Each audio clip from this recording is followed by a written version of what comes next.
కనుక ప్రభు ఆ విధంగా మనకి సహాయం చేయగాక. ఆమేన్. హల్లెలూయా. హల్లెలూయా. దేవుని వాక్యం చదువుకుందాం. ఆదికాండము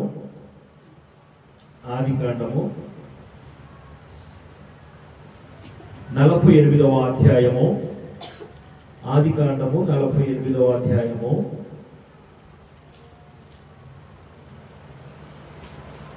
15వ వచన భాగంలో చదువుకుందాం. అతడు యోసేపును దీవించి నా పితరులైన అబ్రహాము ఇస్సాకులను ఎవని ఎదుట నడుచుచుండిరో ఆ దేవుడు నేను పుట్టినది మొదలుకొని నేటి వరకును ఎవరు నన్ను పోషించెనో ఆ దేవుడు అనగా సమస్తమైన కీడులలో నుండి నన్ను తప్పించెను దూత ఈ పిల్లలను ఆశీర్వదించును గాక. చాలా చిన్న ప్రార్థన చేసుకుందాం. మహాపరిశుద్ధుడు అయిన తండ్రి, ప్రేమ కలిగిన యేసయ్య, దయగలిగిన తండ్రి, నీకు వందనాలు ప్రభా. ఈ మధ్యాహ్న సమయంలో మా మధ్యకు మీరు వచ్చి మీరు మాతో మాట్లాడుచుండగా, మమ్మల్ని ఆశీర్వదిస్తుండగా ప్రభా, నీ ఆశీర్వాదము నాయన అదిగో ప్రభా, నొందిన వారముగా మేము ఆశీర్వదించబడి మేము మా పిల్లలను ఆశీర్వదించేవారిగా మేము ఎట్లు నివసించాలో, ఎట్లు ఆశీర్వదించాలో, ఎట్లు మా పిల్లలను మేము దీవించాలో మీరు మాకు నేర్పమని అడుగుచున్నాము తండ్రి. నీకు వందనాలు. ఈ మధ్యాహ్న సమయంలో చేరి ఉన్న మా ఎల్లరికి, అలాగే యంత్ర శబ్దం ద్వారా విరుచున్న వారికి కూడా ప్రభా, ఆశ కలిగిన వారికి కూడా ప్రభా, వారి కుటుంబాల పట్ల వారికి ఉన్న నాయన ప్రేమను బట్టి వారు వారి కుటుంబాన్ని ఆశీర్వదించడానికి గల మంచి మార్గాన్ని మా ఎల్లరికి బోధించమని సహాయం దయచేయమని. నిలబడి నీ దాసుని నిష్ప్రయోజకుని ప్రభువా, నేను వట్టివాడని యేసయ్యా, నన్ను నీ సిలువుచాటును మరుగుపరుచుకునండి, నేను నువ్వు కనపరుచుకున్నాను ప్రభువా. నీకు వందనాలు. నీ మెల్లనైన స్వరముతో మా ఎల్లరిని ఆశీర్వదించమని సహాయం దయచేయమని, నీ నోటి పూరగా నన్ను మీరు వాడుకున్నామని నిన్నే స్తుతిస్తూ మహిమపరుస్తూ ఈ సమయాన్ని మీ చేతులకు అప్పచెప్పుచున్నాము తండ్రి. ఆమేన్. ఆమేన్. హల్లెలూయా. హల్లెలూయా. బిగ్గరగా చప్పట్లు కొట్టి దేవుని స్తుతిద్దాం. హల్లెలూయా. నేను ఈ వాక్యంలోకి వెళ్ళే ముందు మీ అందరి ఆశను తెలుసుకోవాలనుకుంటున్నాను. అదేంటంటే నేను ఏ విధంగా మిమ్మల్ని అడగాలనుకుంటున్నానంటే, మీకు ఏదైనా ఒక గోల్ ఉందా, ఒక ఆశ ఉందా? మీ పిల్లల పట్ల మీరు మీ పిల్లల్ని దీవించాలని ఆ ఆశ మీకు ఉండిదా ఉండదా? ఉండని వాళ్ళు అంటే ఎవరు ఉంటారా? ఎవరు? ప్రతి ఒక్కరు కూడా వారి పిల్లల్ని దీవెనకరమైన స్థితిలో చూడాలనే ఆశ ఉంటుంది. కనుకనే ఇక్కడ గొప్ప ఆశీర్వాదాన్ని పొందుకోవటానికి మరి మర్మాన్ని నేను మీతో చెప్పాలనుకుంటున్నాను. దేవుడు మనకు తెలియపరచాలనుకున్నాడు. ఎలాగంటే ఇక్కడ యోసేపుని దీవించి, ఎవరు దీవించి? తన తండ్రి యోసేపుని దీవించాడు. తర్వాత యోసేపుతో చెప్తున్నాడు, నీ కుమారులను తీసుకురా, నేను వారిని కూడా దీవిస్తాను అన్నాడు. వారిని దీవిస్తూ ఆయన పలికిన పదాలను మనం జ్ఞాపకం చేసుకున్నాం. చూద్దాము మరొకసారి. అతడు యోసేపును దీవించి నా పితరుడైన అబ్రహాము ఇస్సాకులు ఎవని ఎదుట నడుచుచుండిరో ఆ దేవుడు నేను పుట్టినది మొదలుకొని నేటి వరకును ఎవడు నన్ను పోషించెనో ఆ దేవుడు అనగా సమస్తమైన కీడులలో నుండి నన్ను తప్పించిన దూత ఈ పిల్లలను ఆశీర్వదించునుగాక. కదా, అబ్రహాము ఇస్సాకులను దీవించిన దూత, అబ్రహాము ఇస్సాకులు నడిపించిన దూత, అబ్రహాము ఇస్సాకులకు తోడైన ఆ దేవుడు నేను పుట్టినది మొదలుకొని నేటి వరకు, అంటే ఇప్పుడు ఈయన ఆశీర్వదించే టయానికి ఈయన వృద్ధాప్యంలోకి వెళ్ళిపోయాడు, కొన్ని దినాల్లో మరణిస్తాడు, అంటే చివరి దశలోకి వచ్చాడు. ఇప్పుడు చివరి దశలో తన ఆశను తీర్చుకున్నాడు. ఏమన్నాడంటే, నేను నీ పిల్లలు దీవిస్తానని తన మనవ సంతానాన్ని దీవిస్తూ ఆయన పలుకుతున్నాడు. నేటి వరకు నేను పుట్టినది మొదలుకొని నేటి వరకు నన్ను సమస్తమైన కీడుల్లో నుంచి నన్ను తప్పించిన దూత, నన్ను తప్పించిన దేవుడు, నన్ను నడిపించిన దేవుడు. అనేక రకాలైన ఇబ్బందికరమైన పరిస్థితుల్లో, కరువులో, కష్టంలో, నేను 21 సంవత్సరం బానిసగా ఉన్నప్పుడు అన్ని విషయాల్లో నాకు తోడై ఉన్న దూత, అన్ని విషయాల్లో నాకు తోడై ఉన్న దేవుడు నీ పిల్లలను, ఈ పిల్లలను ఆశీర్వదించునుగాక అన్నాడు. అలా మనం దీవించాలని మనకున్నా లేదా? చెప్పండి. మనం అనుకుంటాం, నేటి వరకు నన్ను దీవించిన దేవుడు యేసయ్యా నా పిల్లలు దీవించయ్యా అని ప్రతిరోజు అడుగుతాం. ప్రతి సందర్భంలో కూడా అడుగుతాం. ఒకవేళ బిడ్డలకి ఏదైనా జ్వరం వస్తే, అయ్యా ఇదిగో ప్రభా నన్ను అనేకమైన విషయాలు నన్ను కాపాడిన దేవుడా, ఇదిగో ప్రభా ఈసారికి నా పిల్లలు ఒడ్డునేవా అని అడుగుతాం. కొంతమంది నేను కానుపు శాలేము ఏంజల్ ఎలిజబెత్ పిల్లలు పుట్టినప్పుడు హాస్పిటల్లో ఉంటే మేము ఆ అమ్మాయికి ప్రార్థన చేస్తుంటే పక్కన వాళ్ళు కూడా అనేవాళ్ళు, అయ్యా కాస్త మాకు కూడా పిల్లలు నొప్పులు పడుతున్న ప్రార్థన చేయవా అంటే ఉండేవాళ్ళు. సరే అట్లానే చాలా మందిని ఈ 4 కాన్పుల్లో నేను గ్రహించిన మాట ఏంటంటే, వాళ్ళు ఏమడుగుతారంటే, అయ్యా నాకు 4 పిల్లలు, 2 పిల్లలు, 3 పిల్లలు, నాకు చల్లని కాన్పు, దేవుడు నన్ను ఒక్కసారికి నన్ను వడ్డేశాడు కదా, నా పిల్లలు కూడా వడ్డేస్తే బాగుండు. అంటే మీకు అర్థమైందా? నన్ను వడ్డేసిన దేవుడు నా పిల్లలు కూడా వడ్డేస్తే బాగుండనే ఆలోచన వారికి కూడా ఉంది. అయితే ఈయనేమన్నాడంటే, సమస్తమైన కీడుల్లో నుంచి, నేను పుట్టినది మొదలుకొని సమస్తమైన కీడుల్లో నుంచి నన్ను విడిపించి రక్షించి నడిపించిన దేవుడి పిల్లల్ని ఆశీర్వదించును గాక. అయితే నేను ఒక ప్రశ్న అడుగుతా, మీ అవగాహన కొద్ది చెప్పండి. దీవిస్తుంది ఎవరు? దీవిస్తుంది ఎవరు? యేషేబు పిల్లల్ని యేషేబు తండ్రి దీవిస్తున్నాడు. ఆయన పేరేంటి? యేషేబు తండ్రి యేషేబుని యేషేబు పిల్లల్ని దీవిస్తున్నాడు. ఆయన పేరేంటి?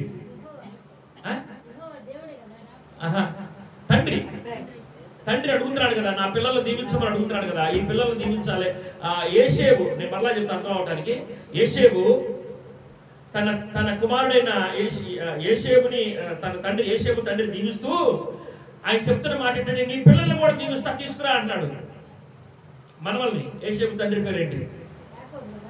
ఏ పేరు? సరే, ఒకటి దీవించేటప్పుడు ఏం పేరు అతని పేరు? దేవుని స్తోత్రం, హల్లెలూయా. అంటే ఇంతసేపు నెట్టాల్సి వచ్చింది ఇప్పుడు నేను రావడానికి. చెప్పబడుతుంది హల్లెలూయా, హల్లెలూయా. ఇప్పుడు నేను ఒక మాట మీకు చెప్పాలని ఆశపడుతున్నాను. అదేంటంటే, మీకు అర్థమయ్యే భాషలోనికి చిన్న మాటే, వాక్యం ఎక్కువసేపు లేదు, కొద్ది నిమిషాలు అర్థం చేసుకుంటే రెండు మాటలు చెప్పగలను.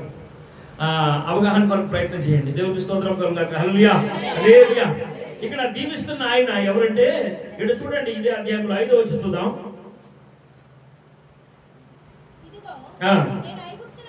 నేను ఐగుప్తునకు నీ యొద్దకు రాకమునుపు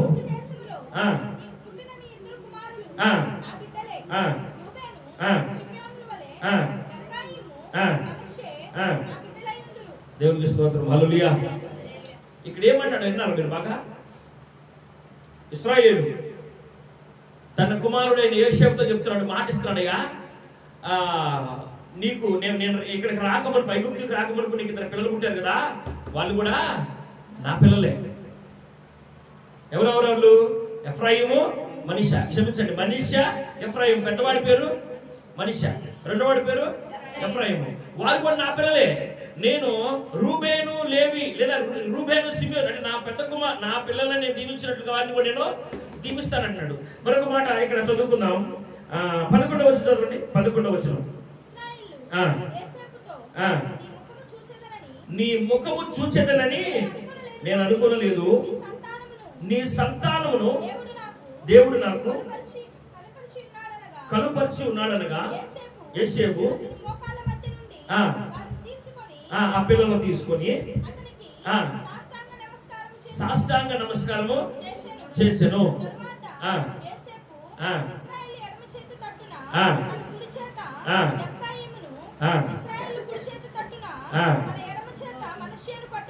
చాలు. ఇప్పుడు తండ్రి తన పిల్లల్ని ఏ విధంగా ఆశీర్వదించాలో, అంటే ఇశ్రాయేలు ఆశీర్వదిస్తానంటున్నాడు, ఆశీర్వదిస్తున్నాడు. ఈ ఆశీర్వాదాన్ని ఏ విధంగా తన బిడ్డలకు అందచేయాలో ఒక అవగాహన కలిగి ఉన్నాడు.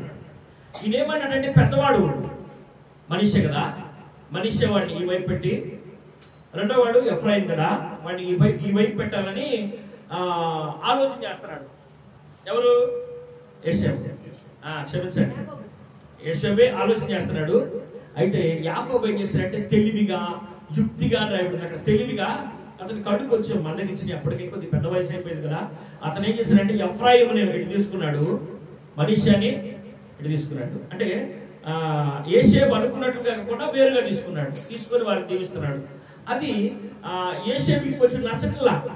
తర్వాత ఆశీర్వాదం అయిపోయి నాకు చెప్తున్నాడు, నానా మరి ఇక్కడ కొంచెం పొరపాటు పడ్డావు నాన్న, పెద్దవాడు మనీషా నాన్న, చిన్నవాడు ఎఫ్రాయిం నాన్న, వీడు ఇటు పక్క పెట్టినానా అంటే, లేదు నాకు అన్నీ తెలుసు, లేదు నాన్న నాకు అన్నీ తెలుసు. అందుకని ఇక్కడ మీరు గమనించారు లేదా, బైబిల్ గ్రంథంలో మనం చాలా సందర్భాల్లో మనం జ్ఞాపకం చేసుకుంటాం. ఎఫ్రాయిం ఒక్కొక్కసారి దేవుని మాట ధిక్కరించినప్పుడు ఎఫ్రాయిం పట్ల దేవుడు ఎంత వాత్సల్యం, ఎంత ప్రేమ, ఎంత కనికరం కలిగి ఉన్నాడంటే, ఎఫ్రాయిం నేను చేయబట్టి నడిపించాను. ఎఫ్రాయిమా నా ముద్దు బిడ్డ, నా మాట వినరా నాయన అన్నాడు. ఏమన్నాడు? ఎఫ్రాయిమా నా ముద్దు బిడ్డ, నేను నిన్ను గద్దించినప్పుడు నా మనసు చాలా వేదన చెందిందయ్యా, నా మనసు చాలా గాయపడిందయ్యా. నేను ఆ వేదనలో, గాయములు అసలు నిన్ను జ్ఞాపకం చేసుకున్నప్పుడు, నేను గద్దింపు నువ్వు ఎప్పుడైతే నాకు లోపడతావని ఎదురు చూస్తున్నానయ్యా. అనేక సందర్భాల్లో ఎఫ్రాయిం పేరెత్తి నిన్ను చేయబట్టి నడిపిస్తాను అని మాట ఇచ్చాడు దేవుడు. ఎఫ్రాయిం పట్ల దేవునికి ఉన్న ప్రత్యేకమైన ఆ ఉద్దేశం వేరు. ఇక్కడ నేను అంటాను, మీరు మీ పిల్లల పట్ల మీకున్న ఉద్దేశం వేరు, దేవునికి ఉన్న ఉద్దేశం వేరు. మీ పిల్లల్ని మీరు ఏదైతే ఆశిస్తున్నారు, అందుకని ప్రతి నిబంధనలు ఆయన ఏమనంటే, మీరు చెడ్డవారైంది మీ పిల్లలకు మంచి ఈవుని ఇవ్వతారు కదా, మీ పరలోకపు తండ్రి అంతకంటే మంచి ఈవుని ఇస్తాడు. దేవుడు మీ పిల్లలకు అంత ఆశీర్వాదాన్ని, అంత నెమ్మదిని ఇవ్వాలనుకున్నాడు. అయితే మీరు కూడా మీ పిల్లల కొరకు ప్రార్థన చేయాలి కదా, ప్రార్థన చేయాలా, ఆశీర్వదించాలా. నీవు నీ పిల్లల్ని ఏమైనా ఆశీర్వదిస్తావు, నీవు కూడా ఏమైనా ఆశీర్వదిస్తావు అంటే, ప్రతి సందర్భంలో కూడా దేవా ఇంతవరకు నాకు తోడే ఉన్నందుకు నీకు స్తోత్రం, ఇదిగో నా పిల్లలకు కూడా తోడేయడువా, ఇదిగో నా పిల్లలు ఈ అవసరం నుంచి విడిపించవా, ఇదిగో నా పిల్లలకి ఇదిగో ఇలాంటి పరిస్థితుల నుంచి నన్ను విడిపించు, నన్ను ఇలాంటి చాలా దాటించావు కదా. యాకోబు అంటుంది అదే, ఇశ్రాయేలు అంటుంది, క్షమించండి, ఇశ్రాయేలు ఏమన్నా అంటే, నేను పుట్టినది మొదలుకొని నేటి వరకు నన్ను సమస్తమైన కీడుల నుంచి తప్పించిన ఆ దూత ఈ పిల్లల్ని ఆశీర్వదించును గాక అంటున్నాడు కదా.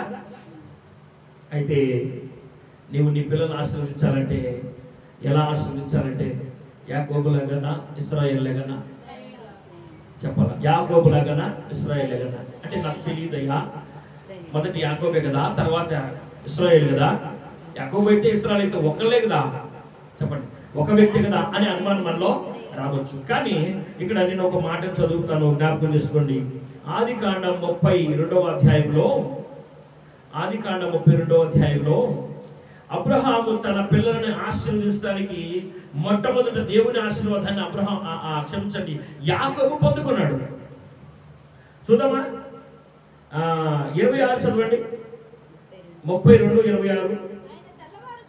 ఆయన తెల్లవారుచున్నది కనుక నన్ను పోనివ్వమని అతడు, నీవు నన్ను ఆశీర్వదిస్తేనే గాని నేను నిన్ను పోనీయనను. నీ పేరేమని అడుగగా అతడు యాకోబు అని చెప్పెను. అప్పుడు ఆయన అతను, నీవు దేవునితోనూ మనుషులతోనూ పోరాడి గెలిచితివి గనుక ఇక మీదట నీ పేరు ఇశ్రాయేలే కానీ యాకోబు అనబడదని చెప్పాను. ఎందుకని దేవుడు ఆ విధంగా పేరు మార్చాడు?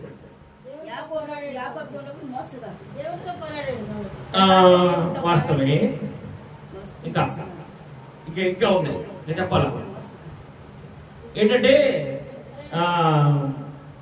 యాకోబుగా ఉన్నప్పుడు ఇస్సాకు దగ్గర ఆశీర్వాదం తీసుకొని వస్తాడు కదా. అప్పుడు పెద్దవాడు వస్తాడు, నాన్న ఆశీర్వదించు, నువ్వు చెప్పినట్లుగా మంచి క్రొవ్వెల తోడని అడవికలకు తీసుకొచ్చాను, వేటాడికి తీసుకొచ్చాను, మంచిగా వండాను, ఇదిగో భోజనం చేసి నన్ను ఆశీర్వదిస్తుంటే, అదేందయ్యా ఇప్పుడే కదయ్యా నీవు నన్ను ఆశీర్వదించమంటే మంచిగా వండి పెట్టేవు, తిన్నాను, ఆశీర్వదించాను కదా. అయ్యా ఎక్కడో మోసం జరిగిందయ్యా, ఏదో నీ తమ్ముడు నన్ను మోసం చేశాడు, ఆశీర్వాదం అంతా నీ తమ్ముడే తీసుకెళ్ళిపోయాడు అని అంటాడు. అప్పుడు ఏషాబు అంటాడు, నాన్న ఒక్క దీవెనైనను లేదా అంటాడు. ఎంత ప్రాధేయపడ్డా, నా దగ్గర దీవెనలేమి లేవయ్యా అంటాడు. నాన్న నీ చిన్న కుమారుడున్నాడే, వాడికి ఆ పేరు తగిందే, వాడు మోసగాడు, వాడికి తగిన పేరే మీరు పెట్టారు అని ఏడుస్తూ ఉంటాడు. అంటే ఆ పేరుకున్న అర్థాన్ని మీరు చెప్పాలని ఆ సందర్భంలోకి వెళ్ళా, మళ్ళీ వారి చిన్నాటి దగ్గరికి వెళ్ళా. అంటే ఆ పేరుకి అర్థం ఏంటి? మోసగాడు. ఇప్పుడు ఎప్పేకు రేవు అనే అనుభవం ఏదైతే ఉందో, వీళ్ళు ఇక్కడ ఈ 32వ అధ్యాయంలో నన్ను ఆశీర్వదించు అని అడుగుతున్నాడు ఇశ్రాయేలు. ఎందుకు అడుగుతున్నాడు అంటే, యాకోబు అడుగుతాడు, ఎందుకు అడుగుతున్నాడు అంటే, అప్పటి వరకు చాలా ఆశీర్వాదం ఉంది అతనికి, దీవెన ఉంది. అయితే దీవెన వేరు, ఆశీర్వాదం వేరు. ఎలాగా? దీవెన వేరు, ఆశీర్వాదం వేరు. ఎలాగంటే, అప్పటికే కొంతమంది, 2 భార్యలు 2 దాసీలు, వారికి చాలా మంది సంతానం పుట్టారు. అతడు మామ దగ్గర 21 సంవత్సరం కొలువు చేసి తిరిగి తన దేశానికి వెళ్ళిపోవాలనుకున్నాడు, బయలుదేరి వెళ్ళిపోతున్నాడు. అయితే తన దేశంలో తాను చేసి వచ్చిన పాపం ఏదైతే ఉందో, అతిక్రమం ఏదైతే ఉందో, అది మాత్రం వెంటాడుతుంది. అది అలాగ పెరిగి మహావృక్షం అయిపోయింది. అది నన్ను మింగేసింది ఎవరనే భయం ఉంది. కనుక దాన్ని కొట్టివేయడానికి ఫస్ట్ ప్రయత్నం ఏం చేశాడంటే కొంత కానుకలు ఇచ్చి పంపించాడు. నా అన్న నేను మోసం చేసి అక్కడ నుంచి వచ్చాను కాబట్టి మళ్ళీ ఆడికి వెళ్తున్నాను, నా అన్న అండ నాకు కావాలి, లేదా నా దేవుని ఆశీర్వదించబడి భూములకి నేను వెళ్ళిపోవాలి, దేవుడికి వాగ్దానం చేసినట్లు. కానీ బయలుదేరి వెళ్తూ ఆ నేరం ఏదైతే ఉందో దానివల్ల కీడు రాకపోవడానికి బహుమానాలు ఇచ్చి పంపించాడు. ఈ బహుమానాలు తీసుకెళ్ళిన వాళ్ళు మళ్ళా రిటర్న్ తీసుకొచ్చారు. ఏంద్రా నాయన బహుమానాలు రిటర్న్ తీసుకొచ్చారంటే ఆయన ఏమన్నాడంటే, ఏమీ లేదయ్యా, ఈ బహుమానాలకి నాకేమొద్దు, వాడు నాకు కావాలన్నాడయ్యా. అర్థమైందా? ఈ బహుమానాలు కాదు నాకు కావాల్సింది, నా తమ్ముడు నన్ను మోసం చేసిన నాకు కావాలా అని అన్నాడయ్యా, నీకు ఎదురు వస్తున్నాడయ్యా, ఆయన కొంతమందిని వేసుకొని 400 మంది వేసుకొని అని అన్నాడు అనుకో అన్నాడు. ఆ మాట భయాన్ని పుట్టించేసింది. ఉన్న భయం కంటే కూడా ఇంకా ఎక్కువ భయం సంభవించేసింది. ఇక లాభం లేదు, నేను ముందుకెళ్తే నాన్న నన్ను చంపుతాడు. చంపుతాడు. ఇన్ని కానుకలు కూడా వద్దానంటే ఎంత పగతో ఉన్నాడో. కాబట్టి లాభం లేదు, నేను ఇక్కడ ఏదో ఒకటి చేయాల్సిందని చెప్పి అప్పుడు సంపదని, దాసి పిల్లల్ని, తర్వాత భార్య పిల్లల్ని అలా పంపించాడు. చివరికి రాహేల్ పిల్లల్ని కూడా పంపించాడు. ఒక్కడే ఎప్పేకురేవు దగ్గర మిగిలిపోయాడు. ఇక్కడ మీరు చదువుకుంటే ఆ పై వచ్చిన భాగంలో చక్కని మాట అక్కడ రాయబడింది, 24 నుంచి రాయబడింది. నేను చెప్తానండి. ఎప్పేకురేవు అనబడిన ఆ రేవు దాటించేసి అక్కడ ఆగిపోయి తెల్లవారు వరకు దేవుని దగ్గర పెరుగులాడుతున్నాడంట. తెల్లవారు వరకు పెరుగులాడుతూ దేవుని దగ్గర ఏం మాట్లాడుతుంటే నన్ను ఆశీర్వదించు అన్నాడు. దేవుడు ఏమన్నాడంటే, నేను ఆశీర్వదించాను కదా నాయన, ఒక్కడిగా వెళ్ళేటప్పుడు నువ్వేమడిగావంటే, నేను వెళ్ళి చోట తినడానికి ఉండటానికి ఉండే చాలన్నావు కదా, నేను నీకు 2 భార్యలు ఇచ్చాను, 2 దాసీలు ఇచ్చాను, 12 మంది పిల్లలు ఇచ్చాను, 10 మంది పిల్లలు ఇచ్చాను, మరి సంపదని ఇచ్చాను, అన్ని ఇచ్చాను కదా, నిన్ను బట్టి నీ మామను కూడా నేను ఆశీర్వదించాను, ఏం తక్కువ చేశారని వాళ్ళ ఆశీర్వాదం అడుగుతున్నావయ్యా అని అన్నాడు. దేవుడి ఉద్దేశం ఏంటంటే మొట్టమొదటి తనను తాను శుద్ధి చేసుకోవాలి కదా అని అడుగుతున్నాడు. కానీ ఎంత తెల్లవారు వరకు పెరుగులాడాడు. కానీ అయ్యా నేను ఈ విధమైన భయంతో ఉన్నాను, ఈ భయాన్ని నుంచి నన్ను తప్పించని అడగలేకపోయాడు. ఇంకా లాభం లేదు, నన్ను వదిలిపెట్టేటట్లేడని తొడగుడ్డు మీద సరిస్తే తొడగుడు జారిపోయింది. అలా తొడగుడు జారిపోయినా కానీ ఆ పాదాలు పట్టుకొని ఇడుసులాడుతూనే ఉన్నాడు, కానీ విడిచిపెట్టలా. అందుకని మగసిరి కలిగిన ప్రార్థన చేశాడని యాకోబుకి మంచి పేరుంది. అయితే అంత ప్రార్థన చేసిన ఆ వీరుడు అప్పుడు ఇక మాట బయట పెట్టబోతుంటే దేవుడే బయట పెట్టాడు, నీ పేరేంది? నా పేరు యాకోబయ్యా అన్నాడు. అయితే ఇక్కడ నుంచి నువ్వు మోసగాడిగా ఉండవు, యాకోబు అని పిలువబడవు, ఇశ్రాయేలుగా పిలువబడతావు. అంటే ఆనాటి నుంచి యాకోబు ఎలా పిలువబడ్డాడు? ఇశ్రాయేలుగా పిలువబడ్డాడు, జనములకు తండ్రిగా పిలువబడ్డాడు. ఇప్పుడు ఆశీర్వదిస్తున్నాడు. ఇప్పుడు ఆయన ఆశీర్వాదాన్ని పొందుకున్నాడా లేదా? ఇప్పుడు యాకోబు ఇశ్రాయేలుగా మార్చబడి ఆశీర్వాదాన్ని పొందుకొని ఇక్కడ ఆశీర్వాదాన్ని పొందుకొని ఆ 32వ అధ్యాయంలో ఆయన మరలా 48వ అధ్యాయంలో తన మనవ సంతానాన్ని ఏం చేస్తాడు? ఆశీర్వదిస్తున్నాడు. ఈ వాక్యంలో మీరు తెలుసుకోవాల్సిన సత్యం ఏంటంటే, నీవు ఇశ్రాయేలుగా ఉండి ఆశీర్వదిస్తావా, యాకోబుగా ఉండి ఆశీర్వదిస్తావా? నీవు దేవుని పక్షాన ఉండి, దేవుని ప్రతినిధిగా ఉండి, దేవుని మనిషిగా ఉండి, దేవుని పేరుతో నీ పిల్లలను ఆశీర్వదిస్తే వారు చాలా ఆశీర్వించబడతారు, వారు చాలా దీవించబడతారు. శాఖలుగా అసలు ఆశీర్వాదం మరలా ఒకసారి చదువుకుందామా? ఏమని ఆశీర్వదించాడు? యాకోబు వలె నుండిని ఇశ్రాయేలుగా మార్చెను, యాకోబు వలె నుండిని ఇశ్రాయేలుగా మార్చెను, తన స్వాస్థ్యముగా తన భాగముగా తన జనముగా నైచేనే, తన స్వాస్థ్యముగా తన భాగముగా తన జనముగా ఇక్కడ యాకోబుగా ఉండి మనము దేవుని సన్నిధిలో పెరుగులాడితే ఇశ్రాయేలుగా మారుస్తాడు. యాకోబుగా ఉండి పిల్లల్ని ఆశీర్వదించమంటే చెప్పాలి, ఆశీర్వదించాడు. అది కాదు మార్గం, మరొక మార్గం ఉంది. మన పితరుల యొక్క జీవన శైలి వలన మనం చాలా నేర్చుకోవాలి. యాకోబు ఇశ్రాయేలుగా మారి తన మనవ సంతానాన్ని దీవిస్తున్నాడు. సమస్తమైన కీడుల నుంచి నేను పుట్టినది మొదలుకొని నేటి వరకు నన్ను కాపాడిన దూత ఆ దేవుడు నీ పిల్లల్ని ఆశీర్వదించును గాక, ఈ పిల్లల్ని ఆశీర్వదించును గాక. అలాగా అంటూ కింద ఒక మాట అన్నాడు చూడండి.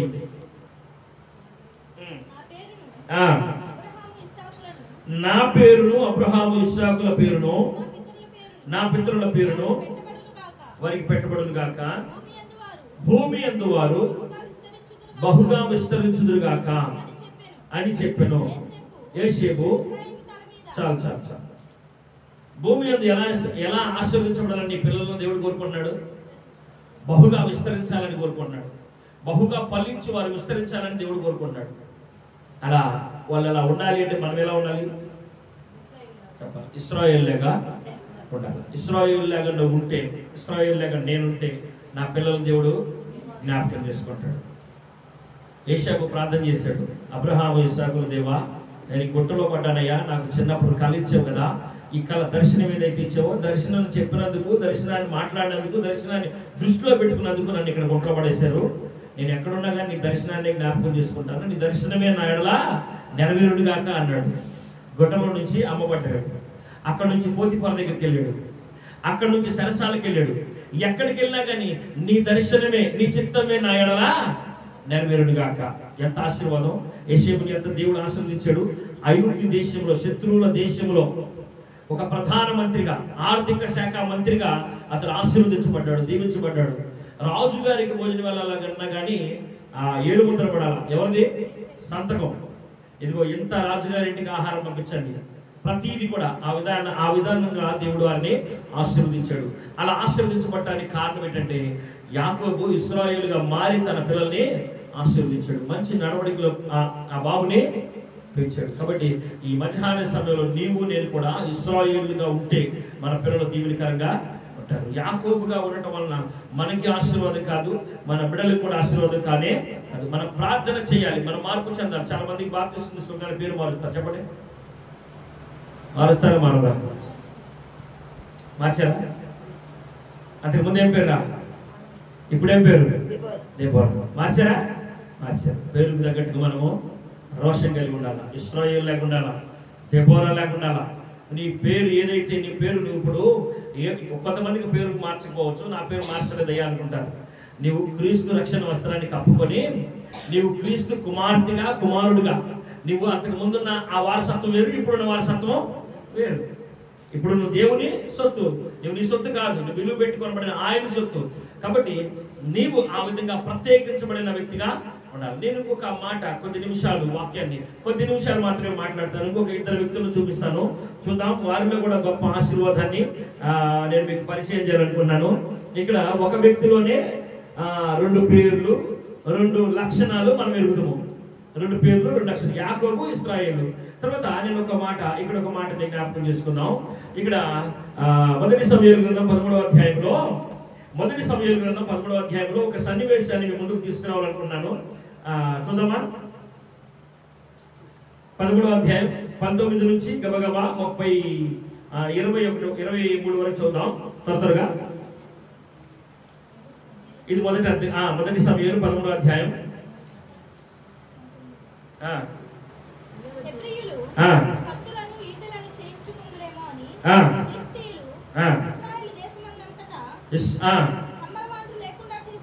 కమ్మర వాళ్ళు లేకుండా చేసేది.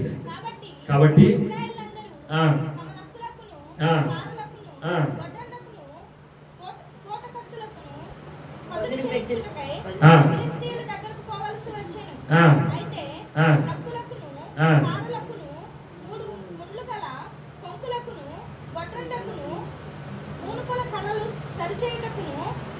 ఆకురాలు మాత్రము వారి యొద్ద ఉండెను.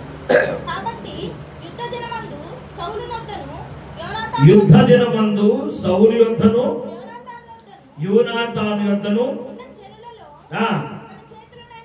వారు తప్ప మరి అక్కడ ఉన్న జనుల్లో ఎవరి యొద్దనైనను కత్తియే గాని ఈటియే గాని లేకపోయాను. చాలు చాలు చాలు చాలు.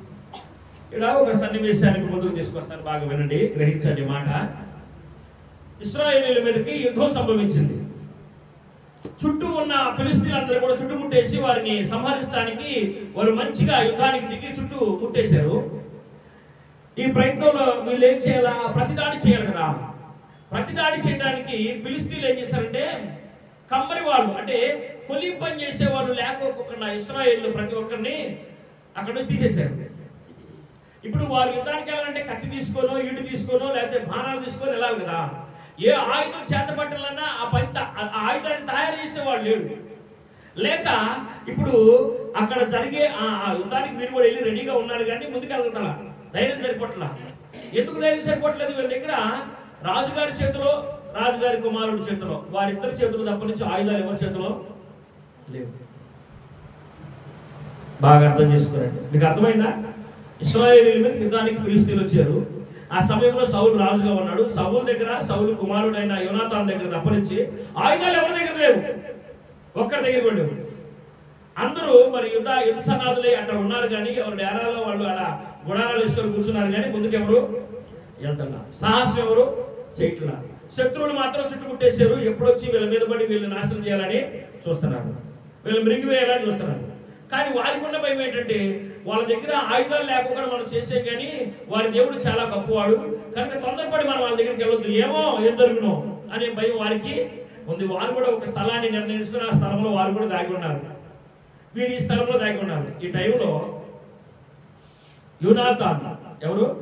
యోనాతాను. ఆ 14వ వచ్చిన మొదటి వచ్చిన 14వ అధ్యాయం.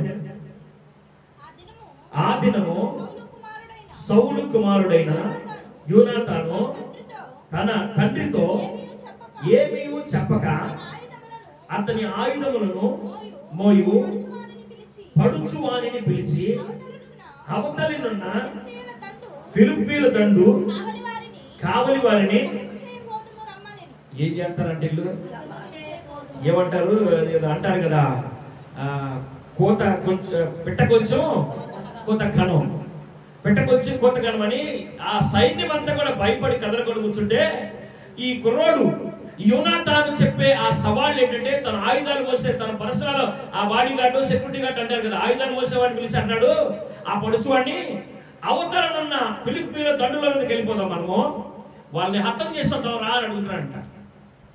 ఏమన్నాడు? శత్రువులు ఉన్నారు కదా వారి దగ్గరికి మనం వెళ్దాం, వాళ్ళు మన దగ్గరికి రావడం కాదు, మనమే వాళ్ళ దగ్గరికి వెళ్దాం. ఎవరికి చెప్పుకోకుండా? తండ్రికి, అంటే రాజు గారికి తెలియకోకుండా రహస్యంగా మన ఇద్దరమే వెళ్దాం. సర్వ సైన్యం అంతా కూడా భయపడిపోయి దాక్కొని ఉంది. దావీదు కాలంలో దావీదుతో యుద్ధం చేయడానికి ఎవరున్నారు అక్కడ? గొలియాతు మాత్రమే ఉన్నాడు.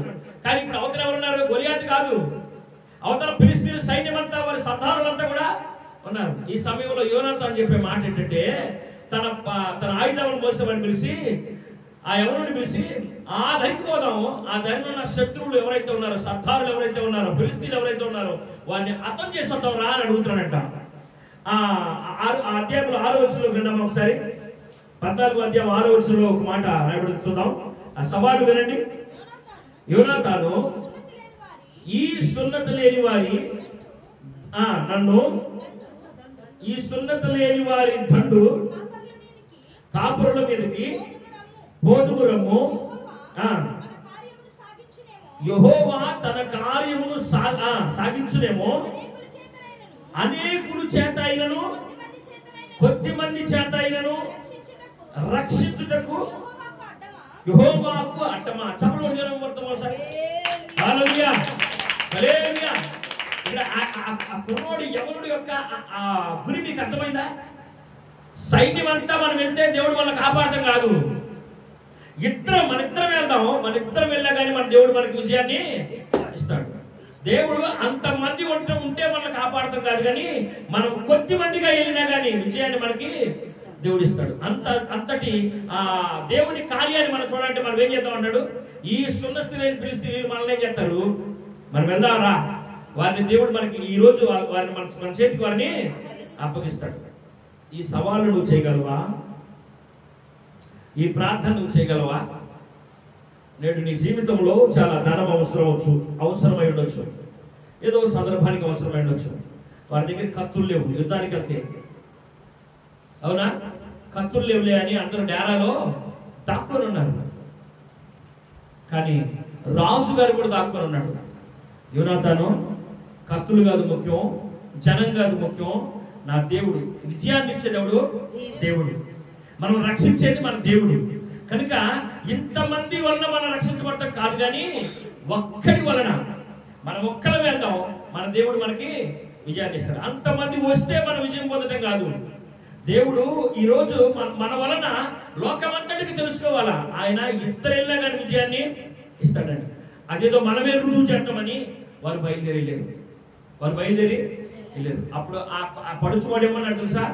ఆ పడుచువాడు ఆయుధాలు మోసేవాడు తాను ఒక రొట్టె తింటే ఇతను 2 రొట్టెలు తిన్నట్టుగా అతను కుక్కరం అంటే ఇంకా రెచ్చగొడుతున్నాడు చక్కని మాటలతో. చూద్దాం. అతడు నీ మనసులో ఉన్నదంతా చేయము, పోదువు రమ్ము, నీ ఇష్టానుసారంగా నేను నీకు తోడుగా ఉన్నాను. నేను చెప్పడం హల్లెలూయా హల్లెలూయా. ఇప్పుడు హృదయం నిండిన దాన్ని బట్టి నోరు మాట్లాడుద్ది. యజమానుని బట్టి దాసుడికి రోషము పౌరుషం. యజమాని దగ్గర విషయం ఉంటే దాసుడు కూడా విషయం కలిగి మాట్లాడతాడు కదా. యజమానుడి దగ్గర విషయం లేదనుకో దాసుడు కూడా ఏం మాట్లాడలేడు. ఇక్కడ తన యజమానుడైన యోనాతాను ఏమన్నాడంటే శపథం చేస్తున్నాడు, ఈ సున్నత లేని పరిస్థితులు మనల్ని ఏం చేస్తారు, వాళ్ళ దగ్గరికి పోయి వాళ్ళని హతం చేస్తారా అన్నాడు. మనం సైన్యం అంతా వెళ్తే కాదు, మన ఇద్దరం వెళ్ళినా కానీ దేవుడు మన పక్షాన ఉంటాడని చెప్పి వారు ఈ దరి నుంచి ఆ దరికి వెళ్ళి వారు యుద్ధం చేస్తున్నారు. వారు ఆ విధంగా వారితో యుద్ధం చేస్తూ ఉంటే వారు ఒక్కసారిగా దూకినప్పుడు వారు 20 మందిని చంపారంట. ఎంతమందిని? మొట్టమొదటి వాడు కత్తి దూసినప్పుడు 20 మంది చచ్చిపోయారు. 6 ఎకరం ఎంత? 6 ఎకరం స్థలంలో శవాలు కుప్పలు వేసి పడేశారంట. 6 ఎకరం స్థలంలో 2 మనుషులు శవాలు గుట్టగా తెచ్చేస్తున్నారు. వారు యుద్ధాన్ని దుమ్ము రేపుతున్నారు. ఆ సమయంలో సౌలు యొక్క గూఢచారులు ఉంటారు కదా, రాజుగారి గూఢచారులు, వాళ్ళ గూఢచారులు ఆ పాలెం వెలుపు నుండి వారి తండ్రులు ఆ దుమ్ము లేకపోవడం చూసి అల్లరి ఆ రేపు అదంతా చూసి పరుగును వచ్చి సౌలా రాజా, ఇదిగో ఫిలిప్పీల దండులు గొప్ప అల్లరి రేగుతుంది, దుమ్ము రేచిపోతుంది అని అంటే అప్పుడు సౌలు అమ్మో ఇంకేముంది, మనలో ఎవరో కొంతమంది వెళ్ళి అక్కడ యుద్ధం చేస్తున్నారు. ఎంతమంది వెళ్ళారు, మనం ఎంతమంది ఉన్నామో, మనలో ఎంతమంది తగ్గారు లెక్కించమంటే ఎంతమంది తగ్గారు? అయ్యా అందరూ ఆ మాట చెబుతాను గద ఉనిగిపోతున్నారు. ఒకడు వచ్చాడు, అయ్యా తగ్గింది ఎవరు కదయ్యా, 2 మనుషుల దగ్గర.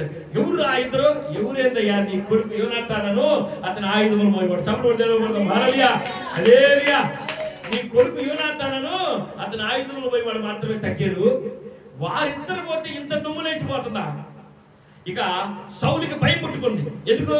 ఎవరైనా రాజులు ఏం చేస్తారంటే రాజకుమారుని దాచిపెడతారు. రాజ్యంలో ఎంతమంది సంహరించబడ్డా రాజకుమారు అంటే రేపు పట్టాభిషేకం చేయబోయేవాడు వాడిని దాచిపెడతారు. కానీ ఇక్కడేం జరిగింది? రాజు దాక్కునుంటే రాజు వల్ల కాకపోతే రాజకుమారుడే ముందుకెళ్ళి దూకి దుమ్ము రేపుతాడంట. ఆ దుమ్ము రేపుతుంటే ఆ యుద్ధంలో జరిగే అల్లరి, ఆ దుమ్ము 6 ఎకరంలో లేచి ఆ దుమ్మును చూసి ఎక్కడో ఉన్న ఆ ఇశ్రాయేలు సైన్యంలోనే భయం పుట్టుకుంది. అక్కడ ఉన్న వాళ్ళకి భయపడితే ఇక్కడ ఉన్న వాళ్ళకి భయపడదా? సరే వాళ్ళు ఏం చేశారంటే, అయ్యా అక్కడున్న ఒక యాజకుడు పిలిచి మందసాన్ని తీసుకురండి అన్నాడు. ఇంకొకటి వచ్చాడంట, ఈలోపు మందసం తీసుకురానికి వెళ్తానికి వెళ్ళబోతున్న వాళ్ళకి ఇంకొక అతను వచ్చి, అయ్యో ఇంకేముందయ్యా, అల్లరి ఇంకా ఎక్కువైపోయిందయ్యా, దుమ్ము అసలుకి ఆకాశాన్ని నడుతుందయ్యా అన్నట. ఇక ఆగల, వామ్మో అక్కడ ఏం జరుగుతుందో, నా కొడుకు ఏం జరుగుతుందో అని ఇక నీ చెయ్యి, ఆ యాజకుడు చెయ్యి పక్కకు తీయమని చెప్పి వీళ్ళందరూ ఇక కత్తులున్నా లేకపోయినా కానీ వెళ్ళాలి కదా. వెళ్ళకపోతే ఏం చేస్తాడు? ఈ చేతులు కత్తి పెట్టి పుడతాడా పుడవడా? ఈ రాజుగారు ఈ చేతులకు వెనక్కి దిగినట్టు పుడతాడు ఈయన ముందు. కనుక అందరు పరుగుని వెళ్తున్నారు. ఇంకేముంది? ఫిలిష్తీయుల పరిస్థితి ఏమైంది తెలుసా? ఊరి నాయన 2 వచ్చే ఇంతమందిని చంపుతున్నారు. మాకు అర్థమైందా? 2 వస్తేనే అసలు శవాలు కుప్ప అయిపోతుంది, దుమ్ము రేపుతారు, వాళ్ళని తాకలేకపోతున్నాం మనం. ఇంకేముంది? ఇశ్రాయేలీయులు మొత్తం వస్తున్నారు, దండు మొత్తం వస్తుంది. మనం కత్తులు లేవనుకున్నాం, వీళ్ళు వేట ఏంట్రా బాబు, ఈ యుద్ధం ఏంట్రా అని చెప్పి ఒక్కొక్కరు గుండె అవిసిపోయి బెదిరిపోయి ఎవడు కత్తాడు తీసుకొని పొడుచుకోవడం మొదలు పెట్టారంట. వాళ్ళు వస్తే చిత్రహింసలు చేసి చంపుతారు మనల్ని, ఇష్టానుసారంగా నరుకుతారు మనల్ని, ఇక లాభం లేదని చెప్పి ఎవడి కత్తి అంటే ఎదురుకు ఒకడికొకడు కత్తులు పెట్టి వారికి అంతటి వారే పొడుచుకొని చచ్చిపోయారంట. పారిపోలేక దొరికితే వారు భయంకరంగా చంపుతారని. ఇది అవగాహన కోసం మీకు మాట చెప్పమంటారా? ఎవరైనా తీవ్రవాదులు దొరికితే మనల్ని ఏం చేస్తారు? ఎంతమంది వచ్చారా, కరెంటు పెట్టి సుదులు తగ్గుచ్చి వాడికి థర్డ్ డిగ్రీ అని ఆ డిగ్రీ ఈ డిగ్రీ అనేది ఉపయోగించేసి వాడిని చిత్రహింసలు పెట్టి వాడు ఏ ప్లాన్ తో వచ్చాడో చెప్పడం కోసం చిత్రహింసలు పెడతారు. వాళ్ళు ఏం తక్కువ తిన్నారా? ఏం తక్కువ తిన్నా వాళ్ళు ఏం చేశారంటే మెడలో సైనిడ్ తెచ్చుకొని గబుక్కిని మింగి సుఖంగా తెచ్చేవాడు. ఈ బాధలు మనకెందుకు లేదు అంటే ఆ రహస్యం చెప్పుకోకుండా ఇక్కడ ఫిలిష్తీయుల పరిస్థితి కూడా అంతే ఉంది. వాళ్ళ చేతిలో పడితే మనల్ని భయంకరంగా చంపుతారు, మనంతటా మనం చచ్చిపోతామని ఒకరినొకరు పొడుచుకొని నువ్వు ఎక్కడ పడు నేను ఎక్కడ పడుతానని ఆ విధంగా శత్రువుల్ని నాశనం చేశాడు దేవుడు. ఇక్కడ మనం జ్ఞాపకం చేసుకోవాలా, ఒక ఈనాటి వాక్యంలో మనం నేర్చుకోవాల్సిన భావం ఏంటంటే యాకోబును మనం ఎరిగాం, ఇశ్రాయేలును మనము ఎరుగుదాము, సౌలును మనం తెలుసుకున్నాం, యోనాతాను మనం తెలుసుకున్నాం. యుద్ధం చేయాల్సింది ఎవరు? సౌలు. కానీ చేయలేకపోయాడు. దేవుని పక్షాన్ని నిలబడలేకపోతున్నాడు. దేవుని పక్షాన్ని నిలబడటానికి సౌలు దగ్గర ధైర్యం లేదు. సౌలు ధైర్యం అంతా జనము, ఆయుధాలు, ధనము. ఆ విధంగా అతను అలాంటి ఆలోచన కలిగి ఉన్నాడు. కానీ యోనాతాను ఒక్కడే వెళ్ళినా కానీ దేవుడు నా పక్షాన ఉంటాడు. వీరుడు దావీదు అని చెప్పుకుంటా ఉంటాం కదా, దావీదే కాదు, దావీదు హృదయానుసారుడైన తన స్నేహితుడైన యోనాతాను కూడా వీరుడే. దావీదు కంటే కూడా వీరుడే అనిపిస్తుంది నాకైతే. ఇక్కడ యోనాతాను వెళ్ళింది ఒక గొలియాతు లాంటి చంపడానికి కాదు, ఆ దండులో దూరి ఆ సర్వ సైన్యాన్ని వణికిచ్చేసాడు గజగజ. అంత కత్తివాత దూయటానికి ఎంత దేవుని మీద నమ్మకం ఉంటే శత్రువుడు చేతిలోకి వెళ్ళిపోతాడు. ఆయన చెప్తున్నాడు, ఏమంటాడంటే ఆ ప్లాన్ వేస్తున్నాడు అక్కడ ఆయుధాలు మోసేవాడితో, మనం వెళ్దాం వాళ్ళ ఎదురు కనపడదాం. అంటే యుద్ధంలో ఎలా అంటే చాటుగా పోయి నరుకుదామంటలా, అసలు వాళ్ళకి ఎదురుగా వెళ్ళి కనపడదాం. వాళ్ళు కనుక రే మేము వచ్చేస్తున్నాం ఆగండ్రా అంటే వాళ్ళు మన చేతికి దొరికినట్టే. ఇలాంటి యుద్ధం ఏడైనా చూసారా? విన్నారా? మనం ఏమన్నా ఏదైనా చేయాలంటే మనం అనేక రకాలైన ప్లాన్లు వేస్తాం మన శత్రువులు పడగొడటానికి. కానీ ఇక్కడ యోనాతాను ఏం చేస్తాడు తెలుసా? వాళ్ళకి ఎదురుగా వెళ్ళి కనపడదాం. దేవుడు వారు కనుక మనల్ని పిలిచారా, మనల్ని చూసారా, వాళ్ళు మనకు దొరికినట్టే. దేవుడు వాళ్ళని మన చేతికి అప్పచెప్పినట్టే. ఆ విధమైన ధైర్యం. ఒక ఆమె కదా, రక్తస్రావం కలిగిన రోగి, నేను వెళ్ళి ఆయన వస్తావు చెంగు కొడితే బాగుపడతానని. ఈ యోనాతాను కూడా ఏ ఉద్దేశం తెలియదంటే దేవుడు మన పక్షాన ఉన్నాడు, మనం వెళ్తే చాలు, మన కంట ఆలు పడ్డా వాళ్ళ కంట మనం పడ్డా వాళ్ళు మనని ఏమి చేయలేరు, వాళ్ళని మనం నాశనం చేయగలమని ఆ ధైర్యంతో వెళ్ళారు. నీ జీవితంలో ధనము లేని సందర్భాలు అనేకమైన ఉండొచ్చు, బలము లేని సందర్భాలు అనేకమైన ఉండొచ్చు. ఏదైనా ఒకవేళ హాస్పిటల్కి వెళ్ళాలి, డబ్బులు కావాలి. ఆ డబ్బులు కావాలంటే చాలా డబ్బులు అవసరం అవుతుంది, నా దగ్గర రూపాయి లేదు. నువ్వు చూడవలసింది ధనాన్ని, డబ్బుల్ని, లేకపోతే మరొకటి కాదు. కానీ దేవుడు ఇక్కడ యోనాతాను యొక్క లాంటి మనసు కనుక నీవు కలిగి ఉంటే, యోనాతాను కలిగిన మనసు నీవు కలిగి ఉంటే నీ తర్వాత అంటే ఇప్పుడు ఏమంటారా చెప్తాయని మనోళ్ళు దీవిస్తారు కదా, నిండు నూరేళ్ళు వరదిల్లు అని. నిండు నూరేళ్ళు అయిపోయినాక చాలా కాలం తర్వాత నీ పిల్లల కష్టంలో ఉంటే దేవుడు వారిని జ్ఞాపకం చేసుకుంటాడు. దేవుడు వారిని జ్ఞాపకం చేసుకుంటాడు. ఇది వాస్తవం. యోనాతాను బట్టి దావీదు సౌలు కుటుంబంలో ఎవరైనా బ్రతికి ఉన్నారంటే ఒకరు బ్రతికున్నాడయ్యా, యోనాతాను కుమారుడు, అతని పేరు మెఫీబోషెత్. ఏ పేరు? ఒకడు బ్రతికున్నాడయ్యా, వాడి పేరు మెఫీబోషెత్. ఎప్పుడు? చాలా సంవత్సరాల తర్వాత. అప్పటికి యోనాతాను కూడా చనిపోయాడు. అప్పుడు వాడిని పట్టుకురండి, తీసుకొచ్చారు. వాళ్ళతో చెప్తున్నాడు దావీదు, నేనున్నంత వరకు, నీవు బ్రతుకున్నంత వరకు, ఇదిగో నీ తాత అంటే సౌలు ఆస్తి ఏదైతే ఉందో, యోనాతాను ఆస్తి ఏదైతే, ఇల్లు ఏదైతే ఉందో అది నీదే. ఆస్తి సంపద అంతా నీదే, నాకేమొద్దు. నా బల యొద్ద నీవు భోజనం చేస్తావు. ఎదురు బట్టి యోనాతాను దావీదు చేసుకున్న నిబంధన బట్టి, వారి స్నేహాన్ని బట్టి, కొన్ని పర్యాయముల్లో సౌలు తర్వాత రాజుగా అభిషేకించబడిన వాడు దావీదు అని తెలిసి దావీదును చంపజేసినప్పుడు అతన్ని కాపాడిన వారు మనుషు రూపంలో, అంటే దేవుడు ఎవరిని వాడుకున్నాడు అంటే యోనాతాను వాడుకున్నాడు. దావీదు వలన ఎవరికి నష్టం చెప్పండి? సౌలుకా యోనాతానుకా? ఎందుకైతే అప్పటికే సౌలు రాజు కదా, సౌలు తర్వాత కదా, సౌలు తర్వాత రాజు ఎవరో వాళ్ళు న్యాయంగా యోనాతాను అవ్వాలి. కానీ యోనాతాను రాజు అవ్వాలని తెలిసినా కూడా దేవుడు దావీదుని ఎన్నుకున్నాడు. కాబట్టి దావీదు పక్షాన్ని నేను ఉండాలి అంటే నమ్మకంగా, స్నేహంగా, చాలా మంది నమ్మకంగా స్నేహంలోనే చాలా నమ్మకమైన స్నేహం చేసి నమ్మకంగా ఎన్నిపడి పుడుస్తూ ఉంటారు చాలా మంది. దావీదు వచ్చాడు, అయ్యా నీ తండ్రికి నీకు నేనేం అన్యాయం చేశాను, నన్ను చంప చూస్తున్నానంటే అట్లా ఏం చేయడు, నాకు చెప్పుకోకుండా మా నాన్న ఏం చేయడంటే, లేదురా నాయనా నువ్వు పోయి కనుక్కోనంటే, నువ్వు ఇదిగో ఈ వనంలో దాగి ఉండు, నేను పోయి కనుక్కున్నాడు. వచ్చాడు, నువ్వు ఇక్కడ నుంచి ఇంకో చోటకి వెళ్ళు, ఎందుకంటే మా నాన్న నిజంగానే నేను తప్పు చూశాడు, అయితే ఎప్పటికీ నీకు హాని కలగదు, ఎందుకంటే నీ దేవుడు గొప్పడు, మన దేవుడు గొప్పడు, దేవుడు నిన్ను కాపాడతాడు. ఆ విధంగా యోనాతాను దావీదు అనేక పర్యాయములు దాటించిన వాడు యోనాతాను.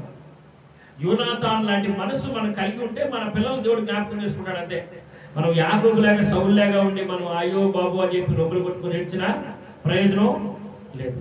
జ్ఞాపకం తీసుకోండి, నీ మనసు యోనాతాను లాగా ఉంటే, నా మనసు యోనాతాను లాగా ఉంటే నా తర్వాత నా నలుగురు బిడ్డలు దేవుడు జ్ఞాపకం చేసుకుంటాడు. నేను యోనాతాను లాంటి యథార్థత కలిగి దేవుని కొరకు యోనాతాను లాగా నమ్మకంగా నిలబడితే, ఏమున్నా లేకపోయినా, బలమున్నా లేకపోయినా, ధనమున్నా లేకపోయినా, ఏమున్నా లేకపోయినా నా వంతు వరకు నేను ప్రయాసపడగలిగితే దేవుడు నా బిడ్డలు దేవుడు జ్ఞాపకం చేసుకుంటాడు. నీ బిడ్డల్ని నిన్ను జ్ఞాపకం చేసుకోవాలంటే నువ్వు సౌలువా, నువ్వు యాకోబువా, నువ్వు ఇశ్రాయేలువా, నువ్వు యోనాతానువా, నలుగురిని మీ ముందుకు తీసుకొచ్చాను.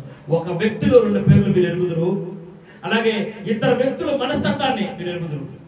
తెలుసుకున్నారా? ఇంకెవరి గురించి అని తెలుసుకోవాలి. ఈ నలుగురులో ఉన్న ఈ 4 పేరుల్లో ఉన్న ఒక ప్రత్యేకంగా దేవుని కోసం నిలబడిన వారు, ఆయుధాలు ఉన్నా లేకపోయినా, జనం మనం ఉన్నా మన పక్కన ఉన్నా లేకపోయినా, నా తండ్రి నా పక్కన ఉన్నా లేకపోయినా, ఎవరు మన పక్షాన లేకపోయినా, దేవుడు మన పక్షాన ఉంటే చాలు. యోనాతాను ధైర్యం. యోనాతాను దగ్గరికి వాళ్ళు వస్తే చంపుదాం అనుకోలా, ఆ దండులో తొలదాం, ఆ దండులోకి వెళ్ళి మన ప్రతాప్ పెట్టే వారికి చూపిద్దాం. మన దేవుణ్ణి తృణీకరించిన వారిని, మన భూమిని స్వాధీనం చేసుకున్నాం అనుకున్న వారిని, వారి అంతు చూద్దామని ముందుకు దూకినవాడు, రొమ్మెరగా తీసుకొని దూకినవాడు. ఏ ధైర్యంతో? బలం తనకున్న బలాన్ని బట్టి కాదు, తనకున్న జనాన్ని బట్టి కాదు, లేదా యువరాజు అనే పేరుని బట్టి కాదు, దేవుడు తోడుగా ఉన్నాడనే ధైర్యాన్ని బట్టి. నీకు దేవుడు తోడుగా ఉన్నాడనే ధైర్యం నీకుంటే, దేవుని పక్షాన్ని నువ్వు నిలబడితే ఎలాంటి పరిస్థితుల్లో కూడా నిన్ను మాత్రం తలవంచనీయుడు, ఎక్కడ కూడా నిన్ను సిగ్గుపడనీయుడు, ఎక్కడ కూడా ఏ జన్మ వచ్చి కూడా నిన్ను తలవంపులుగా ఆయన నిన్ను ఆ విధంగా అవమానకరంగా మిగిల్చి ఆ విధంగా నిన్ను విడిచిపెట్టేవాడు కానీ కాదు. దావీదు అంటున్నాడు, అయ్యా నేను చిన్నవాడినే ఎరుగుదును, ముసలివాడినే ఎరుగుదును, ఆయన యందు విశ్వాసం ఉంచిన వాడు ఎన్నడూ కూడా సిగ్గుపడినట్లుగా నేను చూడలేదు, సిగ్గుపడినట్లుగా నేను చూడలేదు. ఈ మధ్యాహ్న సమయంలో నీవు గనుక యోనాతానులాగా దేవుని ఎదుట ప్రార్థన చేస్తే దేవుడు నీ పిల్లలకు తోడే ఉంటాడు. నీవు ఆశీర్వాదకరంగా ఉండటమే కాదు, నీ పిల్లల ఆశీర్వాదకరంగా ఉంటారు. యాకోబు ఇశ్రాయేలుగా మారినాక, దేవుని ఆశీర్వాదాన్ని పొందుకున్నాక, రూపాంతరం చెందినాక, తన ప్రవర్తన మార్చుకున్న తర్వాత, తన అపవిత్రతను కడుక్కున్న తర్వాత తాను ఆశీర్వదించబడ్డాడు. అలాగే తన బిడ్డలను ఆశీర్వదించాడు, తన పిల్లలను కూడా ఆశీర్వదించాడు. అయ్యా నీ మొక్కు నేను చూడలేనేమో అనుకున్నాను, కానీ దేవుడు, నా దేవుడు నీ మొక్కమే కదయ్యా, నీ పిల్లలను ఆశీర్వదించే కృప కూడా నాకు అనుగ్రహించాడని ఆ 48వ అధ్యాయంలో ఆదికాండములో యాకోబు ఇశ్రాయేలుగా మారినాక ఆయన ఆశీర్వదిస్తూ చెప్తున్న మాటలు మనం ఎరుగుదాము. కాబట్టి ఈ రాత్రి, ఈ మధ్యాహ్న సమయంలో నిన్ను దేవుడు ప్రేరేపించి, ఈ మధ్యాహ్న సమయంలో నీ కొరకు, నీ పిల్లల పట్ల ఆయనకు ఒక గొప్ప ఉద్దేశం ఉంది కనుక నీ పట్ల గొప్ప ఉద్దేశం ఉంది. నీవు సౌలులాగా అనేకమైన విషయాలకు భయపడి దాగి దేవుని కోసం నిలబడటానికి భయపడుతున్నావేమో. సౌలులాగా దేవుని పక్షంగా నిలబడటానికి, దేవుడు నీకు అప్పచెప్పిన పని చేయడానికి, దేవుడు నీకు ఏ బాధ్యత అయితే అప్పచెప్పాడు, సంఘములో ఏ స్థాయిని నీకు అనుగ్రహించాడు, సంఘం కొరకు నువ్వు ఏ ప్రయాస పడాలని, దేవుని కొరకు ఏ ప్రయాసపడాలని, నీ కుటుంబాన్ని కట్టుకోవాలని, నీ కుటుంబం కొరకు ప్రయాసపడాలని ఏ బాధ్యత అయితే ఇచ్చాడు. లూదియా హృదయం తెరవబడింది, ఆమె తన ఇంటిని కట్టుకుందంట. అలాగా మీ హృదయం తెరవబడిన తర్వాత మరలా మీ హృదయాన్ని మీ అంతటా మీరు మూసుకొని సౌలులాగా డారాలో ఉంటే మీరు దీవించబడరు.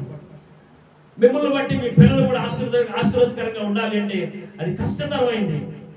కానీ యోనాతాను దేవుని కోసం నిలబడ్డాడు, తన పని తాను చేశాడు. ఎక్కడా స్వార్థం లేని వాడిగా ఉన్నాడు, ఎక్కడా కూడా ఆ స్నేహితులను మోసం చేసిన వాడిగా అతను లేడు. తను ఏదైనా కోల్పోయినా కానీ కీర్తన గ్రంథం 15వ అధ్యాయం చెప్తుంది, చక్కని మాట చెప్తుంది, ఎంతో దివ్యమైన మాట చెప్తుంది. 6 వచనాల్లో చాలా శ్రేష్టమైన వచనాలు అందులో రాయబడి. యెహోవా నీ గుడారములో అతిథిగా ఉండదగిన వాడెవడు, నీ పరిశుద్ధ పర్వతం మీద నివసింపదగిన వాడెవడు అని అంటే అతను ఎవరు అని మనం జ్ఞాపకం చేసుకుంటే ఇశ్రాయేలుగా, యాకోబు ఇశ్రాయేలుగా మారినాక ఇశ్రాయేలు అలా ఉండగలడు, ఇశ్రాయేలు సంతతి ఆ విధంగా ఉండగలదు, యోనాతాన్ ఆ విధంగా ఉండగలడు.